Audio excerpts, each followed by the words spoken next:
আসসালামু আলাইকুম everyone, this is Rifat Hasan. Welcome to our English school. আজকের ক্লাসে আমরা 6টি ভার্ব সম্পর্কে জানব।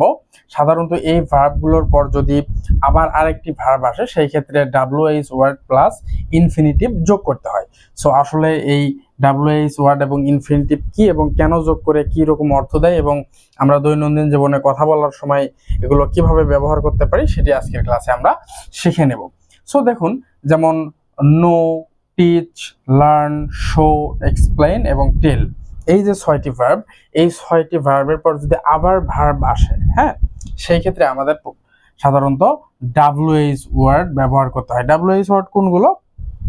যেমন হোয়াট, হোয়েন, হোয়ার, হাউ, হ্যাঁ, এগুলো। এবং তারপর ইনফিনিটিভ ব্যবহার করতে হয়। ইনফিনিটিভ কি? ইনফিনিটিভ অর্থ হচ্ছে to plus verb one. To plus verb one. Verb one অর্থ হচ্ছে ভার্বের যে বেস ফর্ম বা ভার্বের যে প্রেজেন্ট ফর্ম, সেটি আমাদের ব্যবহার করতে হবে। কিভাবে?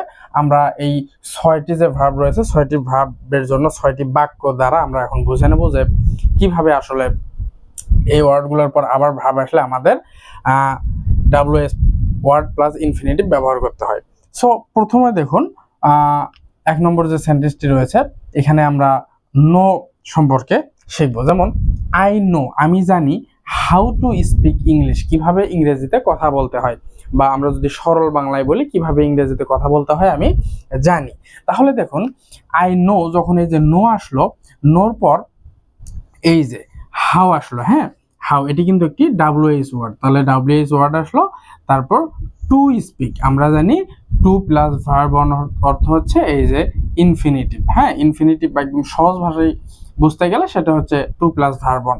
তাহলে নোর পর হাউ আসলো এবং তারপর টু স্পিক দিয়ে আমরা ইংলিশ বললাম। আমরা যদি এভাবে বলতাম আই নো স্পিক ইংলিশ, তাহলে কিন্তু হবে না, তাহলে বাক্যটি ভুল হয়ে যাবে।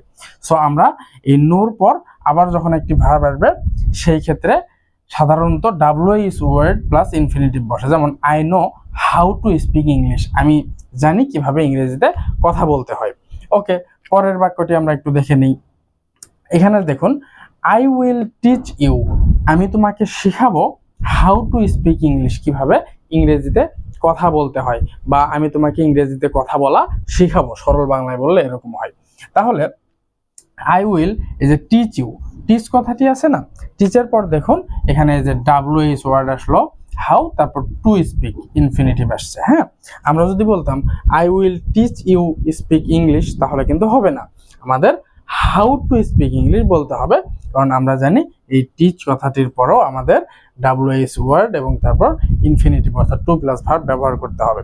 তাহলে আই উইল টিচ ইউ, আমি তোমাকে শেখাবো হাউ টু স্পিক ইংলিশ, কিভাবে ইংরেজিতে কথা বলতে হয়, বা সরল বাংলায় যদি বলি আমি তোমাকে ইংরেজিতে কথা বলা শেখাবো। ওকে, পরের বাক্যটি একটু দেখি।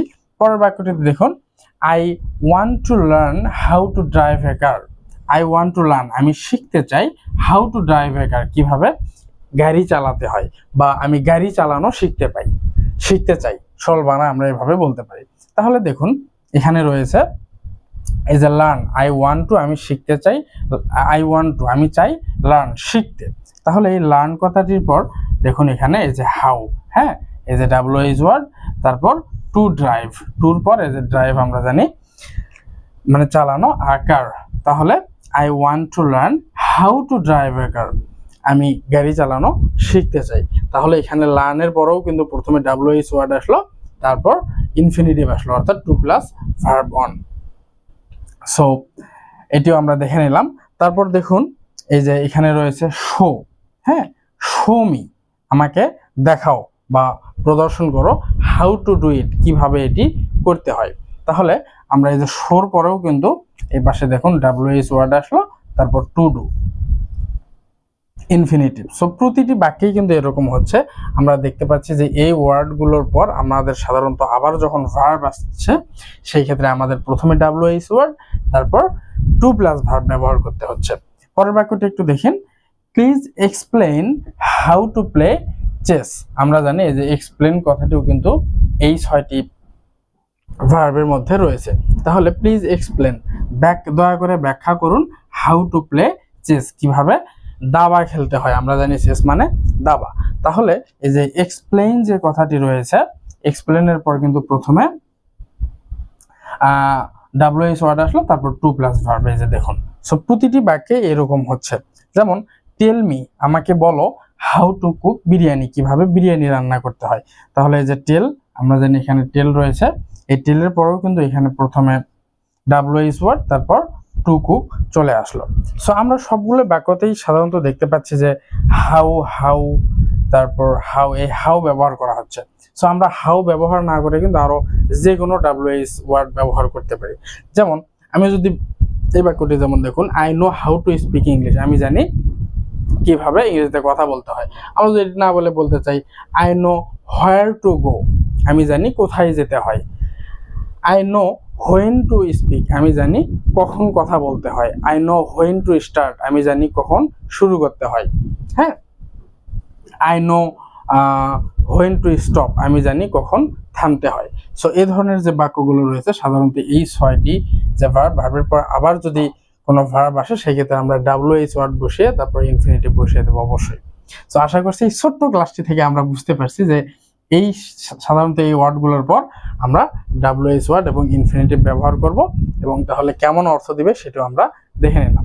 সো আশা করছি ক্লাসটি বুঝতে পারছেন। তারপরও যদি কারো কোথাও বুঝতে কোনো প্রবলেম হয় অবশ্যই কমেন্ট করে জানাবেন, আমি উত্তর করার চেষ্টা করব।